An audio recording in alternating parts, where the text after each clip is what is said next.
Ophélie Winter hospitalisée après un accident de voiture. Elle roulait à contresens. L'inquiétude autour de l'état d'Ophélie Winter grandit. Le magazine Closer révèle que la chanteuse a été hospitalisée après un accident de voiture et pour cause, elle roulait à contresens. Fin septembre, le magazine Public révélait que la chanteuse Ophélie Winter était actuellement SDF. Sur les clichés publiés, on peut voir celle qui a cartonné avec Dieu m'a donné la foi dormait dans sa voiture, une Smart, pleine de cartons. C'est dans Touche pas à mon postet qu'elle a pris la parole quelques jours plus tard et affirmait ne pas vouloir qu'on l'aide, provoquant la stupéfaction des chroniqueurs de l'émission. Je ne veux pas me battre à séduire les gens et prouver qui je suis. Je ne veux pas qu'on me propose des choses qui ne sont pas en adéquation avec ce que je suis maintenant, avait-elle prévenu. Depuis cette prise de parole, Ophélie Winter n'a plus donné de signe de vie à Cyril Hanouna et c'est une nouvelle fois Public qui a retrouvé la chanteuse et a révélé que la police la recherchait afin de la protéger. Et pour cause, elle serait menacée de mort par un ex-compagnon. Une semaine après la publication des informations du magazine, c'est au tour de Closer de la retrouver, non pas dans la rue mais dans un hôpital. Dans son numéro à paraître ce vendredi 4 octobre, Closer révèle qu'Ophélie Winter a eu un accident de voiture le 25 septembre. Après avoir passé du temps à trouver un hôtel pouvant l'accueillir pour la nuit, le pire s'est produit.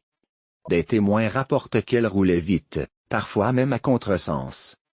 Légèrement blessée, elle a été accueillie et soignée à l'hôpital Foch, de Suresnes dans les Hauts-de-Seine, avant d'en ressortir quelques heures plus tard, en signant une décharge.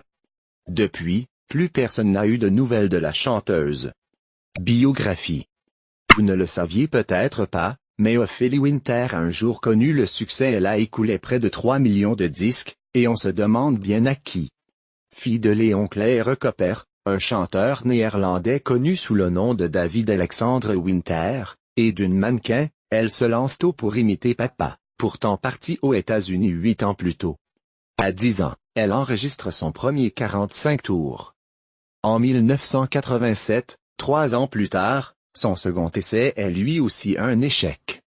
Cérébralement, c'est plus simple d'être mannequin, une carrière qu'Ophélie embrasse à l'âge de 17 ans, voyageant dans toute l'Europe pour poser pour des marques de lingerie ou l'Écho des savanes, apparaissant aussi dans des sitcoms. En 1992, Ophélie Winter fait la connaissance des frères Nakache, qui la prennent sous son aile. Elle reprend notamment un morceau de Prince, avec qui elle aurait vécu une relation amoureuse. Peu importe, les frères Nakache sont incapables de lui apporter le succès, et elle cesse toute collaboration avec eux, se tournant vers la télévision. Remarquée en 1994 dans La Nuit la plus love d'Ardisson, elle présente le Dance Machine et le Hit Machine, et d'autres émissions qui portent son nom. En 1995, portée par cette nouvelle notoriété, sa carrière de chanteuse peut enfin décoller avec Dieu m'a donné la foi, puis l'album Nos Soucis. À l'époque, elle est à la colle avec MC Solar, son compagnon jusqu'en 2001. Le deuxième, Privacy, n'a pas le même succès. Elle devra même annuler sa tournée. Sa carrière au cinéma, lancée par Claude Lelouch, ne durera pas non plus très longtemps. Elle revient en 2002 avec Explicit Lyric Mouais, apparaît sur la BO de RRRRR, le film d'Alain Chabat, son compagnon de l'époque. Alain, sérieux. Le début de la fin pour Ophélie, qui entrera au jury de Popstar en 2007, avant de se faire gauler pour consommation de cocaïne. Revenue aux affaires en 2009, elle s'en est mieux tirée que prévu. Elle participe par la suite à la bataille des chorales de TF1. Et devient égérie du joaillier Édouard Naham. Par contre, ne lisez pas son compte Twitter, il y a de quoi devenir fou.